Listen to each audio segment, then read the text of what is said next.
ہی وہ کل آئے گا بھی یا نہیں آئے گا؟ وہ کیسا تھا، کون تھا، کہاں سے آیا تھا، نام پتا؟ شریک تجارت نے کہا پتہ ہی کوئی نہیں، پتہ ہی کوئی نہیں وہ کون تھا، کہاں سے آیا، بس میں نے اس کو اونٹ دے دیا۔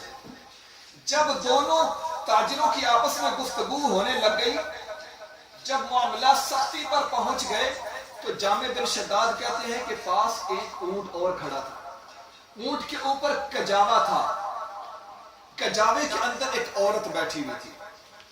اس عورت نے وہاں سے آواز لگائی، کہنے لگی جامع بن شداد کیا معاملہ ہے،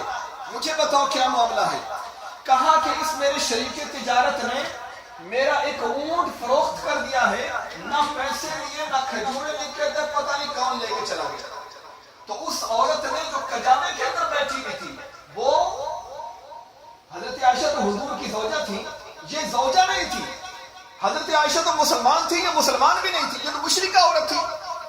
کجاوے کے اندر بیٹھی، وہاں سے کہا کہ جامع بن شداد پریشان نہیں ہونا، جامع بن شداد پریشان نہیں ہونا، اس لیے کہ وہ جو تاجر آیا تھا اونٹ خریدنے کے لیے، جب وہ آیا تو جب اس تیرے شریک تجارت سے گفتگو کر رہا تھا،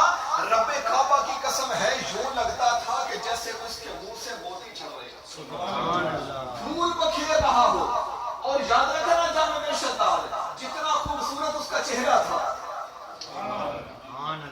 جتنا خوبصورت اس کا چہرہ تھا، اے جامع بن شداد یوں لگتا تھا کہ جیسے سورج جو آسمان پر ہے، چاند جو آسمان پر ہے، جیسے یہ سورج اور چاند دونوں مل کے اس کے چہرے کے اندر رقص کر رہے ہیں،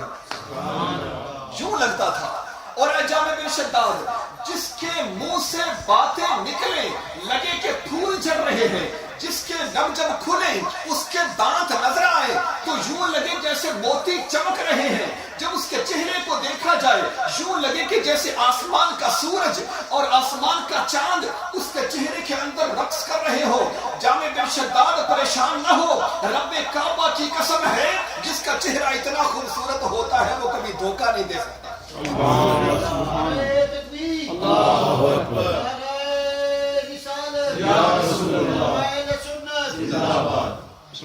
تو بات یہاں ختم نہیں ہوتی، بات کی سمجھ آئیے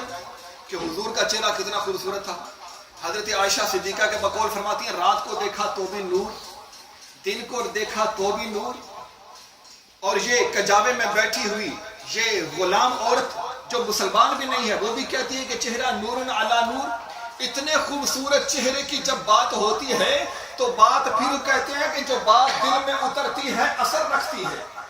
بات جو دل میں اترتی ہے اثر رکھتی ہے۔ اور یہ تمہارا محبوب بھی ہے جو اتنا ہی سونا ہے، جو تمہارا محبوب ہے وہ بھی اتنا ہی سونا ہے، اور وہ ہمارا تمہارا محبوب کون سا ہے تو سب کا محبوب ہے۔ تو مل کے ایک مرتبہ کہہ دیجئے سونا اے من موڑا